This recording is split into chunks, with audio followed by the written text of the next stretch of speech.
Hello, everybody. Welcome to our first episode of our podcast. My name is Sarah, I'm Melissa. and I'm really excited to be here. I am excited to listen to this story. I Mm-hmm. got my tea and I got my candle lit. Mm-hmm. Should we maybe start off with a little bit about ourselves? Sure. You Um, go first, my dear. okay. I'm Melissa. Um, I'm married. My husband's name is Michael. I have a son. He's 18. I work in long-term care. I like it. I have a little dog named Xena. She's a good girl. Spoiled brat. Yeah, if you ever. Well, you know what? She's getting old, so I might as well spoil her. Yeah, she's a good girl. She deserves it. Mm-hmm. So, what about you? Who are you? Okay. Well, I am Sarah. I have a 13-year-old son and a 6-year-old stepdaughter. I work in healthcare, so I work in a retirement home. I love my job. We also have a dog, my son's dog named Ruby, which you may from time to time hear her either crying or scratching because I've kicked her out of the room. Yeah, Xena was just scratching on my door too. Yeah. So Yeah, you dogs. may hear that once in a while. She's a big sucky baby, so She's a good girl. she is. She's so lovable. Not the brightest crayon So in the box, but no, she's not. Well, she was a rescue. Leave her alone. yeah, I know. But The poor thing. yeah, she's a good little girl. Yeah, she is. So, what kind of story do we got for today, Mel? So today I'm telling you about Jodi and Arias. Okay, Ever hear of her? I have heard of her. I don't know all the details though, All right. so I'm a little excited to hear what you got for me. It's a doozy. I believe you. All right. So are you ready to hear the story? Yeah, let's get into her. All right. So Jodi Arias was born on July the 9th, 1980, in Salinas, California, to William and Sandra Arias. Has an older half sister and one younger sister and two younger half brothers. Big family. Yeah, Yeah, it is a big family. I don't know. I didn't really see in my research where her older half sister came from. If it was from her mom or her dad. Hmm. I didn't really see it. Or maybe I wasn't really paying attention. Me these days. Well, do they have any big part in this story, or? Well, one of Jodi's sisters is mentioned in court later Oh, on. I see. Yeah, Okay. just she like calls her sister stupid and shit on a phone call to Travis, and it's just It's not very nice. yeah, and her sister was in the courtroom. That's Mm, awkward. Um, yeah, that is awkward. so according to Jodi, her childhood was marked with abuse starting at age 7. Jodi claimed that her parents would beat her with a belt or a wooden spoon. Ouch. Damn. Were they European? That's what I mean, because Where's the moms. shoe? Where's the shoe? Oh, yeah. Oh, yeah. Fuck yeah. So, Jodi developed a love for photography at age 10. This interest continued to lead her to pursue photography as a profession. Jodi, Very nice. yeah, hey, photography is a great profession. You Yeah, if you know, got the eye for it, hell yeah. yeah, you could go far with photography. Yeah. You could do a lot of shit, weddings, mm, Yep. landscapes, and I'd rather do nature and animals than weddings. God, Yeah, deal I with would too. drunk uncles all the time. Jesus. Well, and it's a lot of pressure too, right? Like, Plus, Jodi's a good-looking girl. Could you imagine her like being a photographer at a wedding and like all the drunk uncles are hitting on her? Interesting. yeah. But she took up several part-time jobs as a professional photographer. So that's Good good, for her. right? And Jodi took restaurant serving jobs at Vantana Inn and Spa in Carmel by the Sea, California in 2001. There, she met the restaurant's food and beverage manager, Daryl Brewer, and they started a relationship in 2003. Okay. Jodi and Daryl bought a house in California's Palm Desert. You ready for this? Oh, I'm waiting. They agreed to pay $2,800 each a month as mortgage payment. What the Each. hell? Each. That's disgusting. Yeah. And this was in 2003. Dude, I thought Yeah. my mortgage was a lot in 2023. Okay. Yeah. It was 20 years ago. So that is a $5,600 a month mortgage. Yeah, that's pretty hefty. She's getting some Gross. good tips though. Yeah, or she's doing some side biz. Whatever it is, she's making that dough. Yeah. Well, here's her side business. You ready for it? Okay. Jodi started working for prepaid legal services, now Legal Shield. They had to Mhm. change their name because of all this bullshit. Okay. In February 2006, while still serving in the restaurant. So that was kind of like her side hustle, right? Yeah. Her association with prepaid legal started to increase. Her relationship with Daryl Brewer started to deteriorate. And she started to default on the final obligations with Daryl. So Ooh. he wasn't paying her part Yeah. of the mortgage. Yeah. The two parted ways in December of 2006, although they kept in touch as friends. Could you imagine? Okay. Yeah. I don't. That might be a little awkward or Like he must weird, have but known that she was like seeing somebody else, or yeah, I'm sure the red flags were flying. Like he just. yeah. Yeah. Because That's too meanwhile, bad. in September of 2006, Jodi met Travis Alexander, a salesman and motivational speaker at the Prepaid Legal Company Conference in Las Vegas, Nevada. Okay. Mm-hmm. According to Jodi, they developed a sexual relationship within the first week of their meeting. Yeah, they did. Mm-hmm. Well, that's a problem. You'll see in a second why. Oh, okay.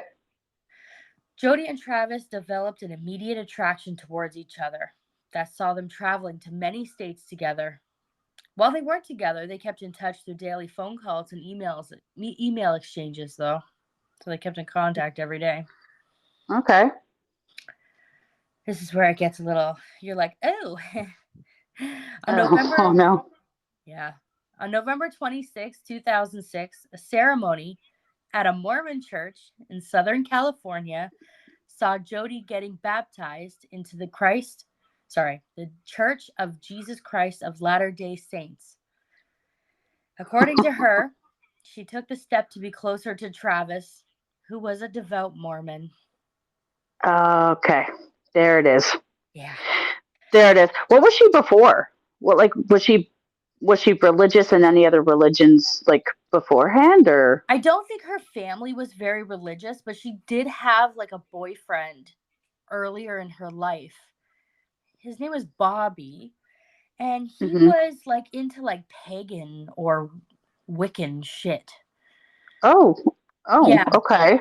So like her family kind of saw her kind of following into his religious beliefs or his interests when it comes to whatever Yeah, okay. I see now. denomination he was, right? Well, yeah. I don't think she was really religious in any she probably didn't Mm, actually have faith in any of those. She no, was but just following the guy. she did it to suit whatever Yeah, her current to love make it interest, yeah, yeah. By the right? sounds of it at least, yeah.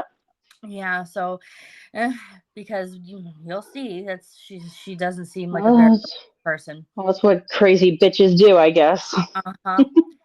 In February 2007, Jodi moved from California to Mesa, Arizona. Mesa, Arizona Okay. is where Travis lived. Okay. Okay.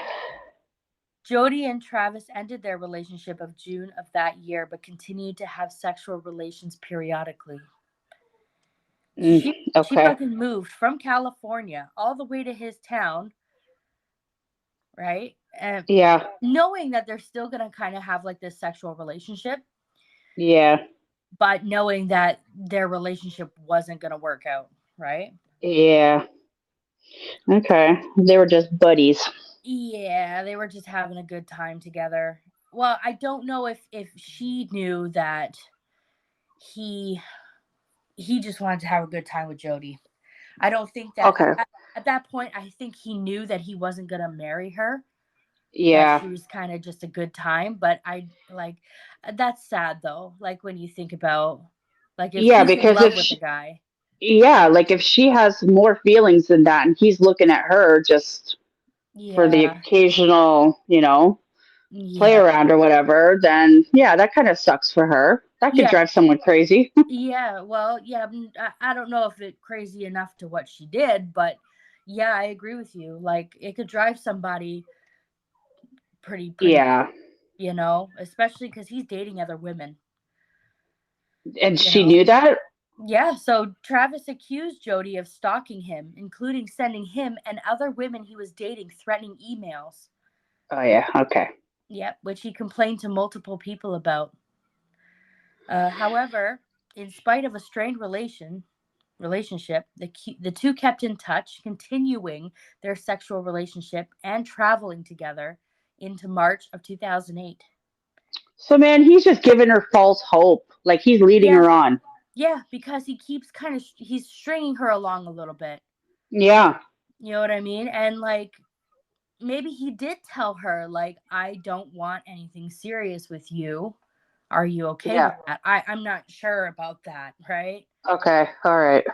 But anyways, in April of 2008, Jodi moved back to Wairika, California, and she moved in with her grandparents at Okay. that time. So she was like, "Fuck this shit. I'm going back to California." Yeah. Right? So now we're going to talk about Okay. Travis. So Okay. Travis Victor Alexander was born July 28th, 1977 in Riverside, California, to Gary and Pamela Alexander. At the age of 8 years old, Travis moved in with his paternal grandparents because his parents were like addicts. Oh, okay. Yeah, which is really unfortunate. That's so sad. And I think there was 8 of them because he has 7 siblings. So I Oh, I think got there's a cough. yeah. Hold on a second. Sorry. Mhm. Oh, good God. You know when you like swallow spit the wrong way? Fun. Jesus Christ, are you okay over there? I don't know. I can feel my face turning red a little. I'll be all right. We're leaving that in. Uh, Shut up now. I have the power. So I think because there was 8 of them, right? He has 7 siblings. Oh shit, that's a big family too. So they both came Yeah. from big families. Okay. Yeah. Well, yeah, like they both came from quite a but like she had more of a stable life. Like I'm sure that her parents like whooped her fucking ass at times, like every kid back in those days. You know what I Yeah. mean? Like they probably whooped her fucking ass every now and then and she was Yeah. crying abuse. But you never know. You never know the extent to it. So I'm not really going to Mm, judge on that, right? yeah. But Do you after do you know what his parents had an addiction to or no idea. They were addicts. I don't know if it was alcohol or if it was drugs, oh, okay. but I Okay. did hear that they were addicts and like they weren't buying their kids food. Oh, Yeah, so like they were in a little bit of a struggle mode. So yeah. uh, Travis went to live with his grandparents first, right? Okay. But then after his father's death in July of 1997, his 7 siblings moved in with their paternal grandmother as well. Oh, wow. Yeah, so they all lived with her, and she was a Mormon, so Yeah. he followed her religion, right? Yeah. Yeah. So Well, Travis, that's kind of like, well, I'm sorry, I don't mean to cut you off, but like I find that like people that have any sort of life with an addict will turn to religion. Yeah. right? To kind of help them. And if his grandmother was already a Mormon, Yeah. that might have given him some sort of comfort, right? So he stuck with that religion. Yeah. Which, that's really good, Yeah. right? Like If it that gave him, helped him, then all the power to him, right? yeah, it probably gave him a little bit of security too, Of course. right? To feel like a part of something bigger than himself, Yeah. Yeah. right? Yep. So Travis told friends that prior to joining the Mormon church, he was getting into a lot of trouble and getting into some serious fights. Mm. Yeah. So coming up, we're going to talk about some graphic details of murder, okay? Oh boy. So get prepared. Alrighty. So Travis was murdered at his house in Mesa, Arizona on June 4th of 2008. Travis sustained 27 stab wounds, a slit throat, and a gunshot wound to his head. Jesus Christ. Yeah, that was a whole emotional Yeah, that's overkill. death. It's overkill. And usually when they say it's overkill, it's somebody that's close to you. Oh yeah, huge. Because why would you take the time?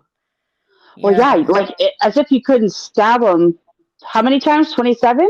27 times. Yeah, as if you couldn't stab him 27 times for him to die, but you also had to slit his throat and shoot him. Yeah, that's whew. Yeah, it's overkill. Well, even That was an like, emotional killing. oh yeah, big time. Like, if you could stab somebody, like, even, okay, here's the thing. I looked at the autopsy photos. Oh, If you have a weak stomach, don't do that. I don't have a yeah. weak stomach. I definitely could handle it. Yeah, You know me what I too. mean? Like, I definitely have. I don't have a weak stomach. So, but if you do have a weak stomach, don't even go there, because it's pretty like the first time I think the first time that I did see the pictures, I was like, holy fuck. Like Aw, that is holy shit fuck. yeah. Like it was pretty bad. So Aw. yeah, poor guy. Um, Medical examiner Kevin Horn would later testify that Travis's jugular vein, common carotid artery, and trachea had been slashed, and that Travis had severe defensive wounds on his hands. Oh, Jesus. Okay. So, as you're telling me the story, I went and just looked up the autopsy photos. Yeah, That is horrendous. yeah. She got him everywhere, front, back. I'm sorry, this is a little bit graphic, but like, she slit his throat like very, very deep. It You wasn't can just a see his slit. spine. You can see his Yeah, spine pretty much. yeah, like it's like it looks like she was sawing at it. Like, Yeah, yeah. poor freaking guy. It's wide open. Oh, Yeah. and his hands are crazy too. Oh yeah, he definitely fought. Oh, He he fought. fought. Oh yeah, he fought. But Is she a little woman? she's a little woman. She's How very the small. hell did she overpower him to that degree? Girl, she is like 5'3", 5'4", 110 pounds soaking wet. She's a small. Oh Look her my up. Look God. up Jodi Arias. Look her up. You tell me what you think. She's a small woman. Jesus Christ. Yeah. Yeah, she really did a number on him. That poor guy. Yeah. So he had severe defensive wounds on his hands. And Kevin Horn further testified that Travis may have already been dead at the time of the gunshot wound, and that his back stab wounds were very shallow. Okay. Travis's Yeah, death. they definitely look very different from the front. The front ones you could tell are definitely a lot deeper. Oh yeah, she went ham. My God. Travis's death was ruled a homicide. Clearly. Thanks. If it worked, I'd be a little worried. No, like He did. That was an accident. He tripped and fell on something and stabbed himself 27 times. Shot himself in the head. Yeah, that was an accident. Jesus. Yeah, definitely not self-inflicted. No. That's So Travis missed an important conference call on the evening of June the 4th, which he never missed before. He was very devout to this company, right? Okay. The following day, Jodi met up with Ryan Burns in a Salt Lake City suburb of West Jordan to attend Mm-hmm. business meetings for that conference. Hmm. Ryan Burns later said he noticed that Jodi's formerly blonde hair was now dark brown and she had cuts all over her hands. That bitch. That bitch. Fucking He, dyeing your hair ain't gonna help you. They still recognized you. well, Like, you know what they think why she dyed her hair dark? she was planning on running? No, because her hair was so blonde that maybe she thought the blood would stain her fucking hair. Oh my god. I Yes. didn't even think of that. This is fucking premeditated. 100%. This bitch Yeah. premeditated this. I didn't even think. I literally thought she probably dyed it because she was going to go on the freaking run. No. They think she dyed her hair dark because she thought that the fucking blood was going to stain her blonde hair. Oh my god. And it would. What a sin. It would because her hair was bleached out. It was that blonde. It was bleached out. Yeah. It would have definitely stained her hair. Jesus. Ugh, does that not make you sick to your stomach to think about? Yeah, my stomach turned a little bit. Yeah, she definitely planned that shit. I definitely, the first time that I like learned about that, I got like little tinglies in my fingers. Yeah. Yeah. What a dirty bitch. Yeah. So on June the 6th, she left Salt Lake City and drove west towards California.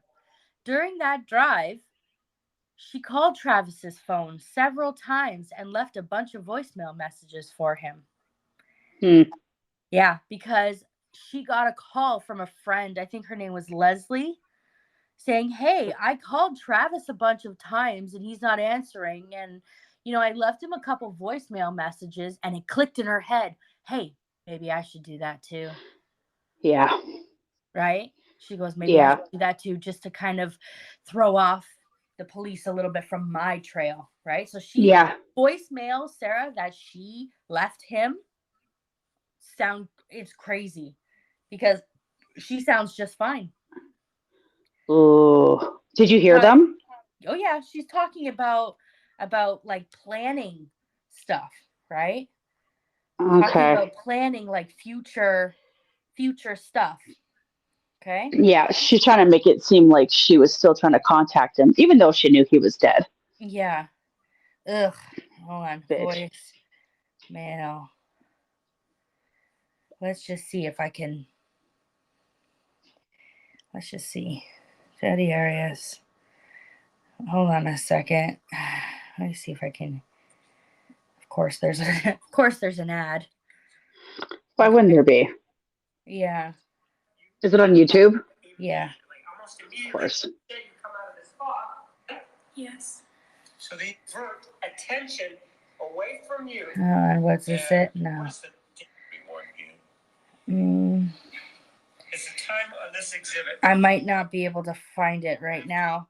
I should have had it loaded up. How dare you not be prepared? I know. I thought maybe I should play it, but anyways. So when Jodi returned the rental car on June the 7th, it had been driven about 2,800 miles. Okay. That's 4,500 kilometers because we're Canadian. Okay. So it's, not quite double, but almost, right? Yeah. The rental clerk testified that the car was missing the floor mats and had red stains on the front and rear seats. However, it couldn't be verified that the car had floor mats when Jodi picked it up. And the red stains couldn't be analyzed as the car was cleaned before the police could examine it. So they cleaned up for her, basically. Yeah, pretty much. Luminos still didn't catch anything on it, eh? No, I guess whatever fucking product that car rental. I was gonna say, like, holy shit, they did a serious detail job. If you're getting blood out of a car that good, yeah. Like, what fucking rental company is that? That's the one I'm gonna go to. Yeah, For real. At least I know their cars are clean. Yeah, for real. So on June the 9th, having been unable to reach Travis, a concerned group of friends went to Travis's home. At the time, his roommate hadn't seen Travis for several days, but the roommate believed Travis had been out of town and didn't suspect anything wrong. Well, because Prepaid Legal gave him and one other ticket, so he was going to bring this woman named Mimi Hall. Okay, he got a trip to Cancun. So I think they were supposed to be leaving on June the 10th. So since June the 9th and Mimi Hall still hadn't got a hold of him, she was like, something's wrong. Like, I've been calling him and he's not answering. Yeah. And we're supposed to be going to Cancun on the 10th. Okay. Do you think that this trip coming up is what maybe set Jodi her off? Yes. Yeah. I think because she was jealous that he wasn't bringing her. Yeah. Right. Because it's just convenient that he's going. Did she know that he was going with another woman? Yep. Okay. So, yeah. So that kind of makes sense in my mind because if, she knows that he's going away to Cancun with another woman, she's jealous, obviously. She probably just had like a whole mental breakdown and says, screw it. Yeah. If I can't have him, no one can kind of thing, right? Right. But after finding a spare key to Travis's bedroom, the group entered and found a large amount of blood in the hallway leading into the master bedroom. They found Travis's body in the shower. They found him in the shower in the ensuite bathroom. In the 911. Yeah. And did you see the pictures of him in the shower? I think I saw some of them, yeah. Yeah. And he was there for days. No. Like, he was there. That's why he looks so bruised and shit too, eh? Oh, yeah. But the thing that I don't understand, if he was there for 5 days in Arizona, where are all the bugs? Yeah.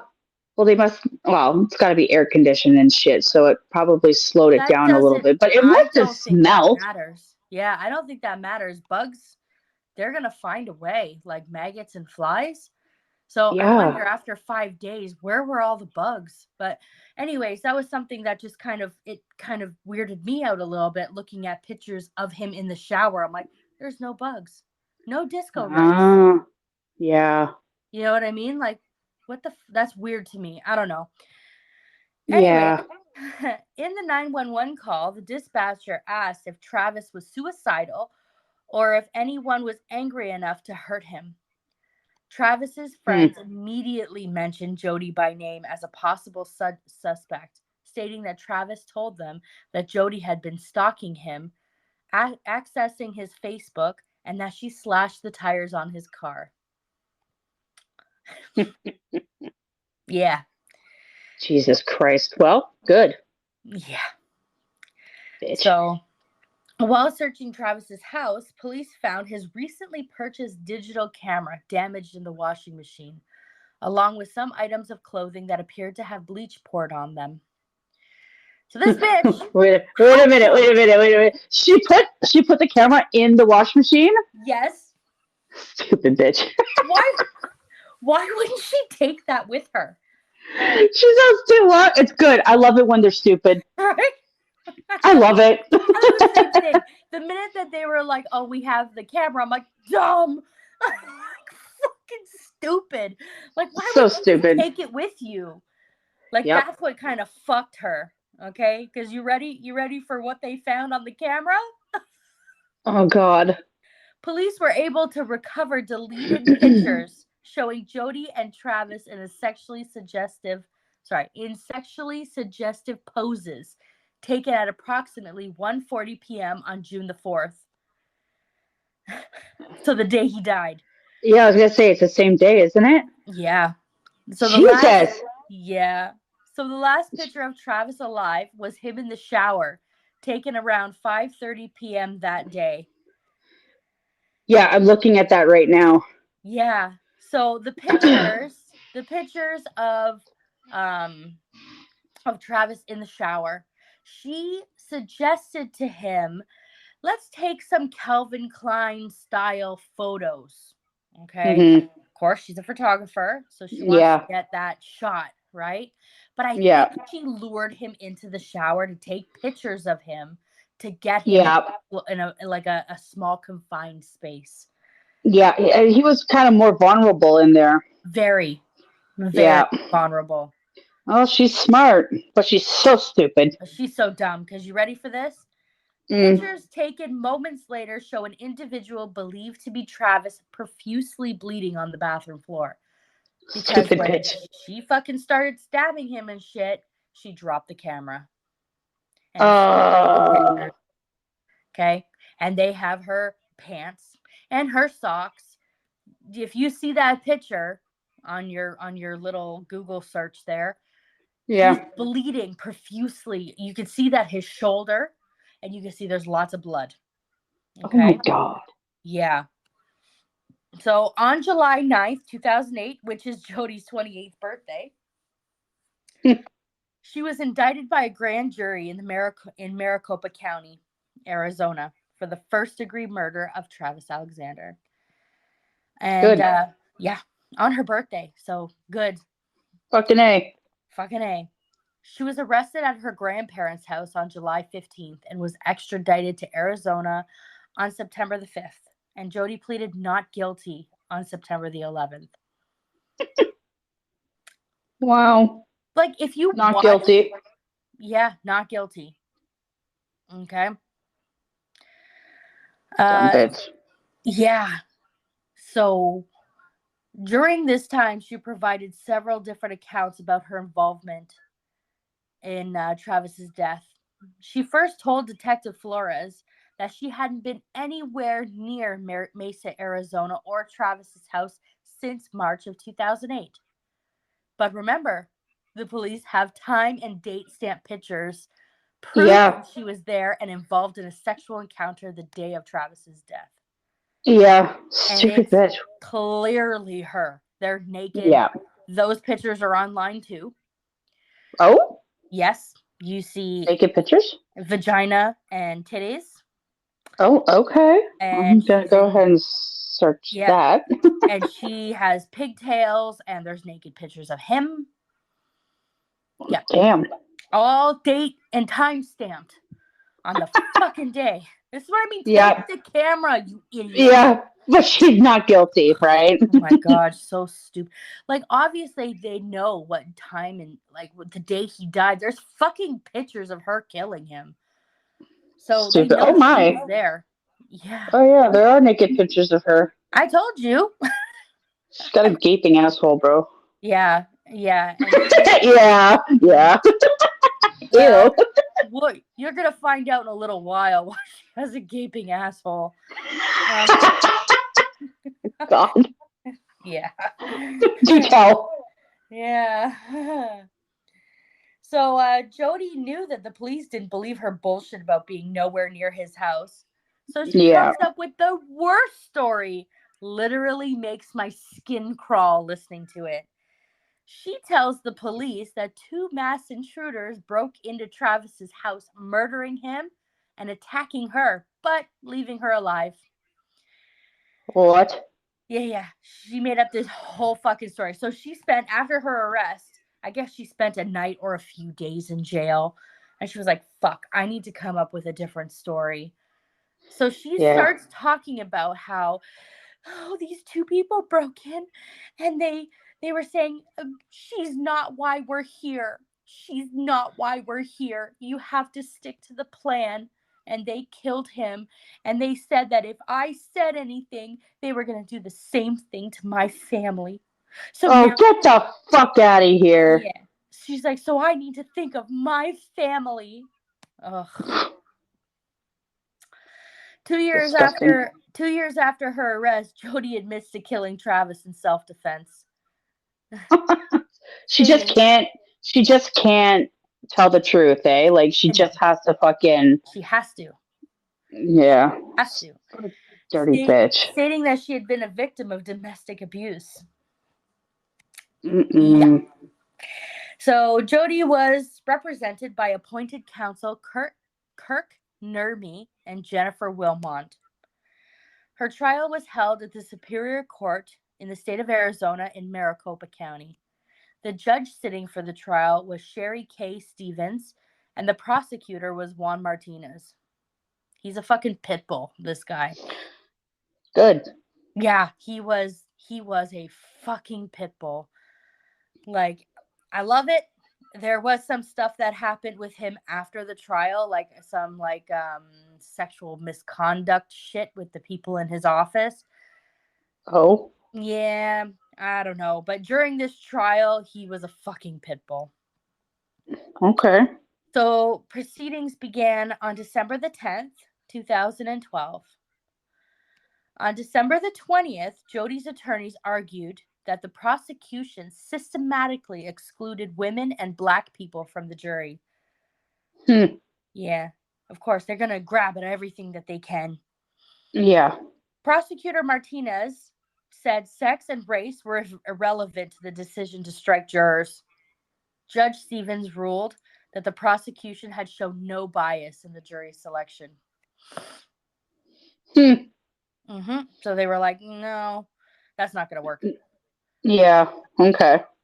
So in opening arguments on January the 2nd, 2013, the prosecution portrayed Jodi as a jealous person who attacked Travis, a good man, after he attempted to end their relationship. Jodi's defense argued, saying Travis had been violent and abusive, and Jodi killed him only after he lunged at her in anger.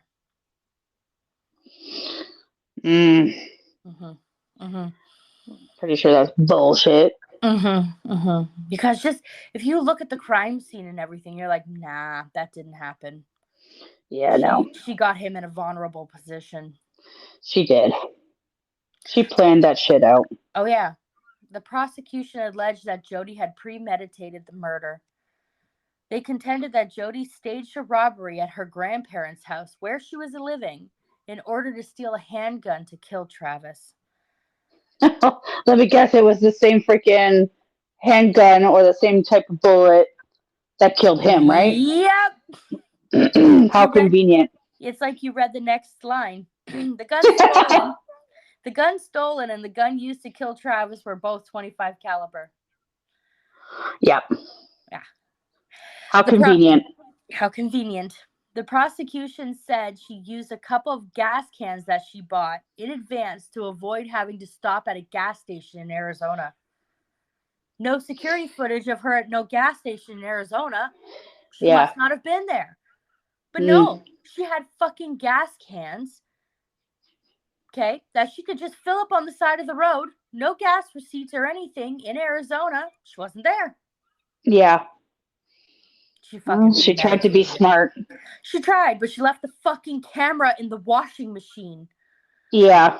Even still, though, I think that, obviously that was good for the investigation, but I don't think that it was a deal breaker. Well, it could have been. Yeah. I mean, people knew, like, that she was jealous, and his friends pointed her out right away, right? So. Yeah, they knew. They fucking knew it was Jodi. Yeah. The man Jodi visited following the murder, Ryan Burns, testified in court that Jodi was acting completely normal. Like, she didn't just murder somebody she claimed to love a day or two earlier. Didn't faze her at all, eh? Didn't fucking faze her at all. The bitch is cold-blooded. Cold fucking blooded. Okay? What a sin. Yeah. Ryan stated Jodi told him she cut her hands on broken glass while working at Margaritaville. But the detectives later found out she never worked at Margaritaville. There was no evidence of her even working at a Margaritaville. She's just digging herself a grave. She's so dumb. She is. She's stupid. You think they're not going to go and check that out? Like what the fuck? Of course, you're telling people a couple days after you murder this guy, hey, this is what happened. Obviously, detectives are going to check it out. Yeah. Good, though. Yeah, very good. On February the 4th, 2013, Jodi took the stand in her own defense, testifying for a total of 18 days. Dear God. 18 days, and Juan Martinez fucking ripped her apart. Okay? Jesus, good. If you really want something entertaining, they were in trial for 4 months, dude. This is a Holy fuck. 4-month trial, and I watched every second of it. I couldn't Yeah, get you did. enough. Her 18, Yeah, you did. Yeah, I did. I watched that shit. Like, I followed this case from the beginning. When I found out that there was going to be a trial and it was going to be televised, you damn right, I watched it. I love Yeah. watching court murder trials on YouTube are my fucking favorite thing to watch. Yeah, I think I'm gonna probably go check it out. Yeah, because it's good. Like, that's some good YouTube right there. So is that why she has a gaping asshole? They drilled her a new one? Oh yeah, you wait. Here we go. We're gonna talk about her gaping asshole right now. No. Jodi details she suffered at the hands of her parents as a child. She also describes her sex life with Travis. A phone call, which they recorded themselves having phone sex, was played in open court. Bro, Awkward. Oh you my god. missed that part. It made me fucking cringe. And I'm a freaky deaky girl, and that made me cringe. Okay? No. Yeah. Oh god. Yeah. Okay, so during the phone sex session, Travis can be heard telling Jodi he wants to tie her to a tree and fuck her up the ass. There it is. There it is. So you're talking about how her asshole looks that way? Well, that's why. Yep, there it is. All right. Which Jodi responds by saying, "That's so debasing." I like it. I'm sure it's debasing. Yeah, and I'm sure she did like it, so. Oh, it's so awkward. Jodi testified that Travis harbored pedophilic desires. Oh, what the fuck? Yeah. And how she tried to help him with those urges. Yeah. Jodi also said Travis became increasingly physically and emotionally abusive. She detailed one argument where she put her hand up to block Travis from kicking her. She held her hand up to show a crooked finger in court.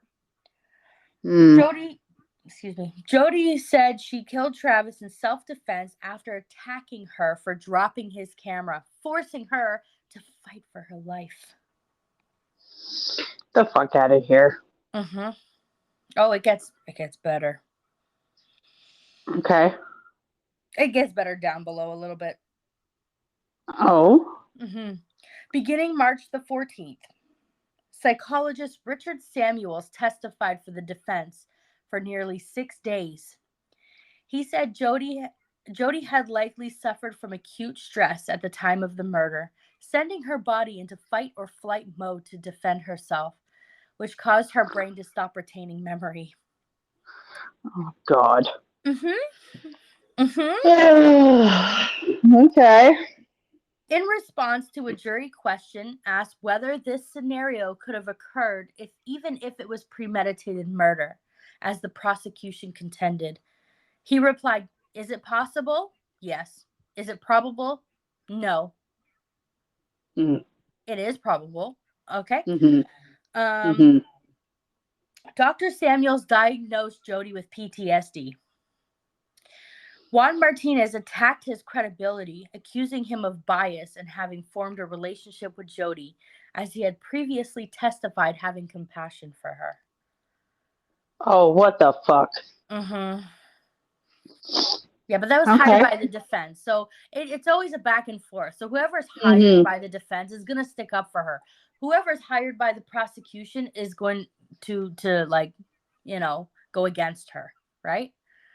Yeah, that's usually how it goes. Yeah, that's how it is. Prosecution witness Janine DeMarte, I think that's how you say her last name, a clinical psychologist, testified that Jodi was not a victim of abuse and did not have PTSD, diagnosing her with borderline personality disorder. I agree with that.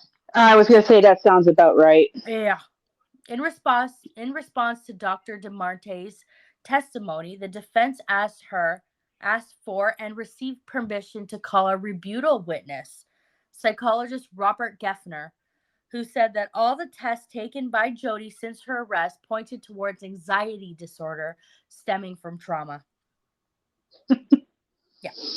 The prosecution's final rebuttal witness, forensic neuropsychologist Jill Hayes, disputed Geffner's testimony, saying the test he used was not geared towards diagnosing borderline personality disorder.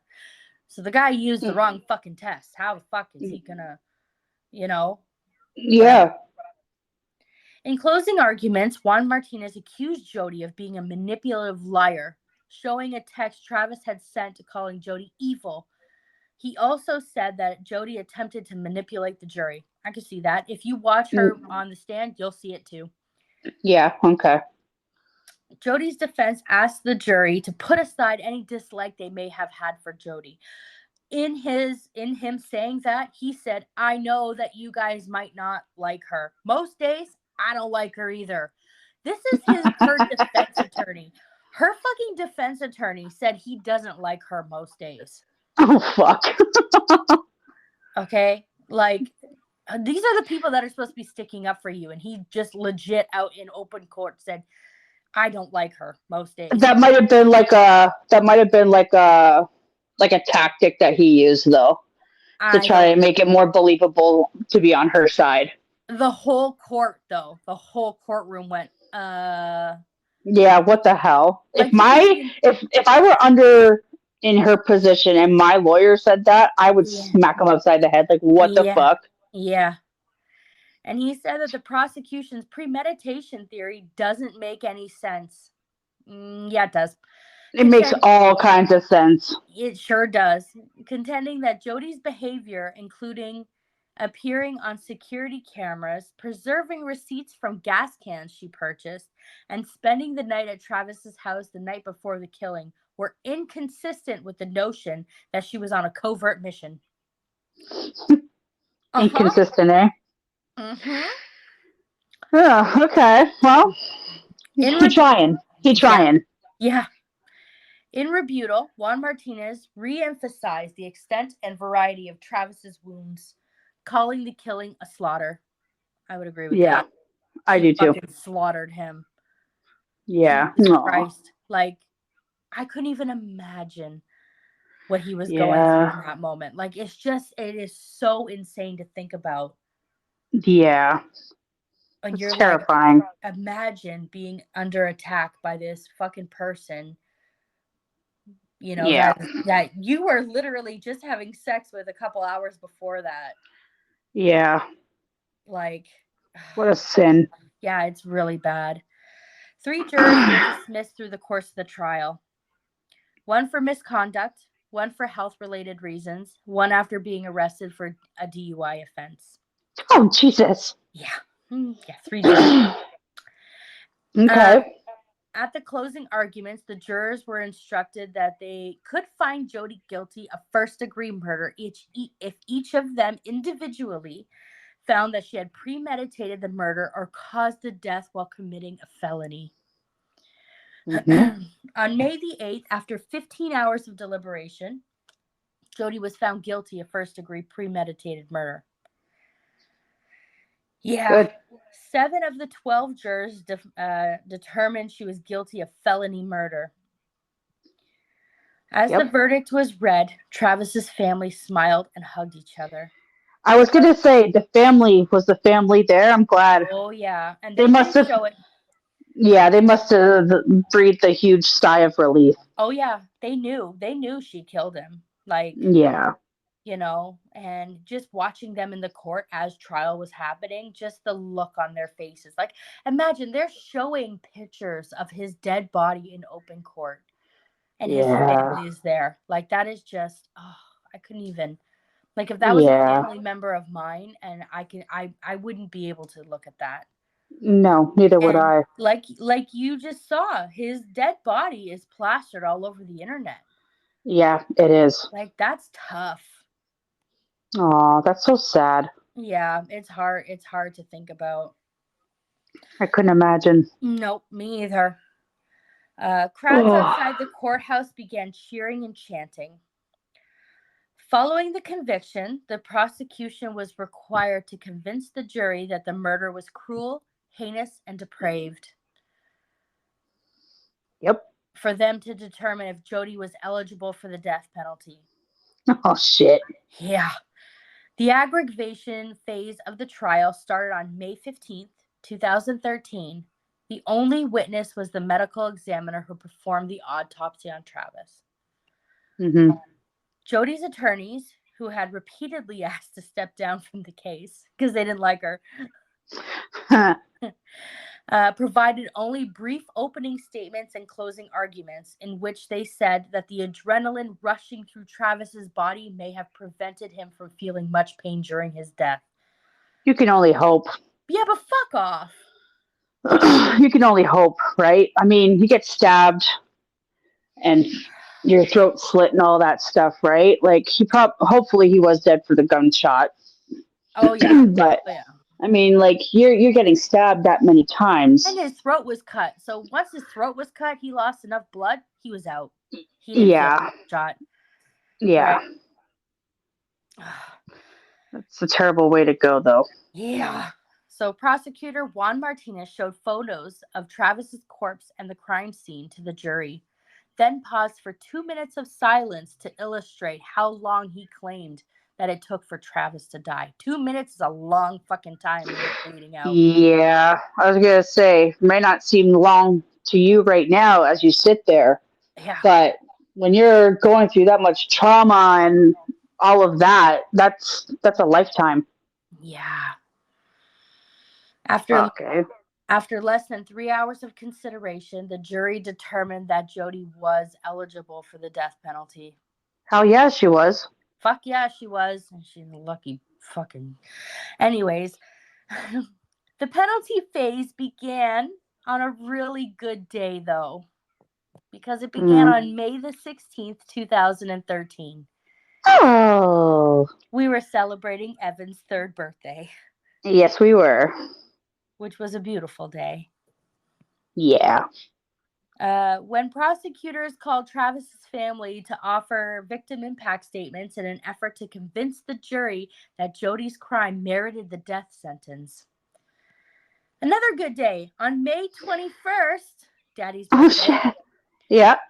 Jodi offered a statement during which she pleaded for a life sentence. Jodi held up a white t-shirt with the word survivor written across. Oh my, get fucked, bitch. Like, what? Yeah, I know. Like, watching that on TV, you're like, fuck you. Ugh. Telling the jurors that she would sell the clothing and donate all proceeds to victims of domestic abuse. Good. That's good. Good. Do your thing. Sell your shirts and donate all the money to domestic abuse. I agree with that 100%. Don't profit from a dime or a fucking penny, because in America they still use pennies. We don't. Yeah. So donate every penny of those proceedings to victims of domestic abuse. That would be great, because there are victims of domestic abuse that are accurate. Yep. She also said that she would donate her hair to Locks of Love while in prison, and had already done so 3 times while in jail. Good. Slow clap. On May 23rd, the sentencing phase of Jodi's trial resulted in a hung jury, prompting the judge to declare a mistrial. Damn it. The jury had reached an 8-4 decision in favor of the death penalty. Okay. Sentencing was scheduled on April the 7th, which is my husband's birthday. Whole lot of birthdays in this episode. Yeah. It was scheduled on April the 7th, 2015, with Judge Stevens having the option to sentence Jodi to either life imprisonment without the possibility of parole, or with the possibility of parole after 25 years. Okay. Ready for it? I'm waiting. On April 13th, Judge Stevens sentenced Jodi to life imprisonment without the possibility of parole. Woo! Yep. Good. Rot, bitch. Yep. By March the 5th, 2015, Jodi's trial cost an estimated $3 million. Jesus. She ain't worth it, but yep. No, but Travis is. Yeah, he was. So as of 2023, Jodi is housed at Arizona Department of Corrections, inmate number 281129, which is located at Arizona State Prison Complex in Perryville. Let's write her some hate mail. Yeah, we should. Everybody, send her hate mail. I'm sure she gets a lot of it. Yeah, she probably does. She probably has a lot of admirers too, because people are crazy and sick. Yeah. Yeah.